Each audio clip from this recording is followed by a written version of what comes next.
Hi ladies and gentlemen, I hope everyone is doing well today. Today we are taking a look at ionic bonding. This is also the start of a new unit, so I want to take some time to remind you of a couple things. First thing is I take the time to highlight, underline, and write stuff in the margins. You guys should take the same time and do that. Remember, I choose to highlight the stuff that's important, the stuff that will show up on your quizzes, so you should make sure you know what I think is important. Also, as you are going, remember you have a definition sheet on the front. It is important to write down the definitions as we go. That way, when you come to the quiz, the vocab portion is a big part. This way, you have all the definitions in one place and it makes studying easier. So, to start, we are going to look at some information on naming ions. So, to write an ion, you write the symbol and then you put the charge in the upper right hand corner, similarly to where an exponent would go if you're working with squares or cubes like in math. When the charge is in the upper right hand corner, we call that the oxidation state. So if we take a look at these examples, aluminum, oxygen, and magnesium, we have the symbols written, and then we have the charge in the upper right hand corner where the exponents would go. Again, not too terribly difficult to do. So next paragraph, we have some information on positive and negative ions. Obviously, they're different. One's positive, one's negative. Positive ions, we call positive ions cations. And when we are naming positive ions, the positive ion retains the same name as the parent atom. So that's pretty easy to do. So if we have aluminum, Al, plus 3, it's simply called an aluminum ion. We don't have to change anything. Same with magnesium. Magnesium has a plus 2 charge, so it's called a magnesium ion. We don't have to change anything. Negative ions are a little different though. The names do have to be edited. First thing for a negative ion, we typically call them anions. When you're naming an anion, you chop off the ending of the name and you add "ide." So example would be oxygen. Oxygen has a negative 2 charge, so we know we need to chop off part of the name. We chop off the ending, the "-gen", and we add "ide", so it forms oxide. Phosphorus has a -3 charge, so we drop off the "-ous" and we add "ide", and we get phosphide. When you are trying to chop off the endings of the name, try to keep the root of the word and only chop off the ending. So for question one, try to think about what we just talked about with negative ions. Remember, we have to chop off part of the word. Question two, remember what we said about positive ions. Remember, positive ions are easy. We don't have to change anything. And then question three is a mix. So identify it as either a positive ion or a negative ion, and then name it appropriately.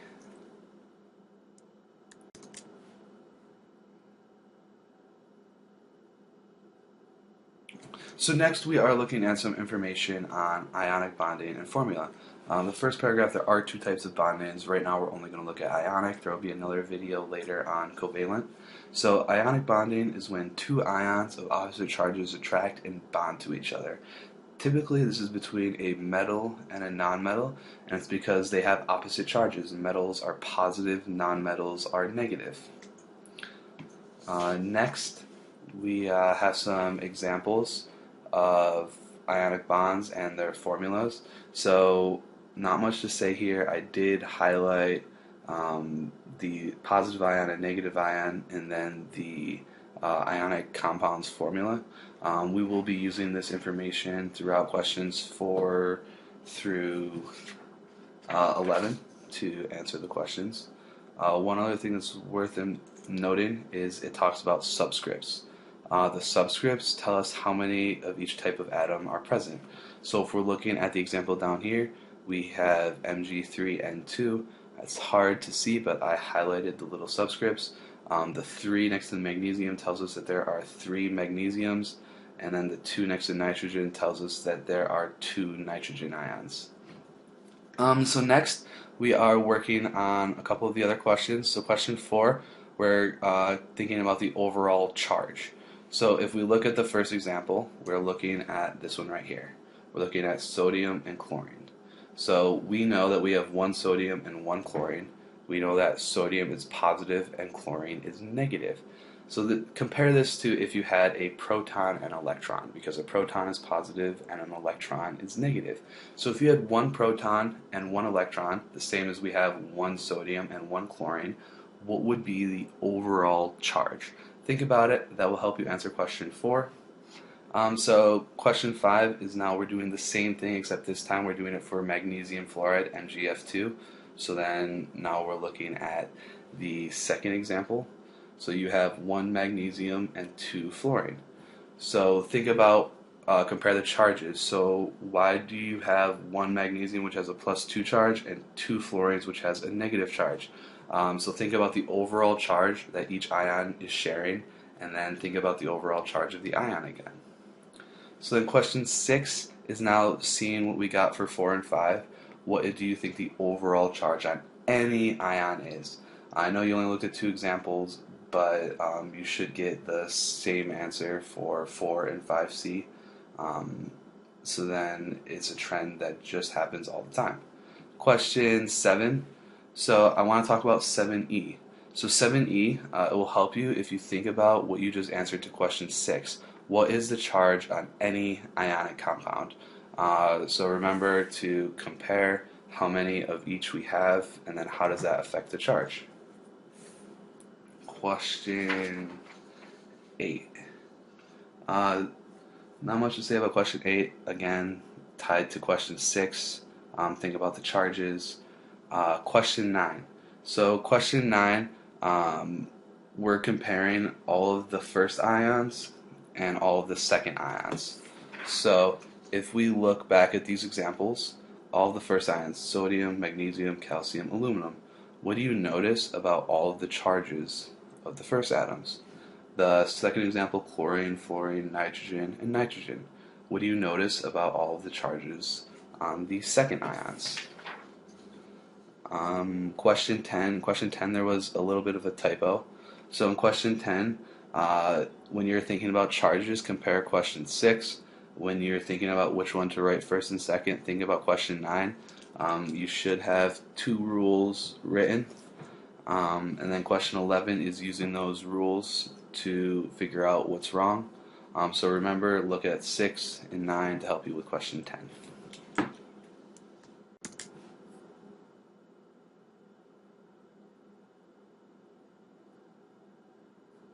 Alright, next we have some information on writing formulas. When we write formulas, we use what's called the crisscross method. So there are 2 steps written out for you. The first step on the crisscross method is to write the atoms and the atom's charge, or the ion's charge, next to each other in the top right hand corner of the oxidation state. After that, we crisscross. We drop the signs of the charges, and then we crisscross the oxidation states. That is seen right down here. So we start off by writing magnesium with a +2. We write chlorine with a -1. We then crisscross. We bring the 2 next to the chlorine.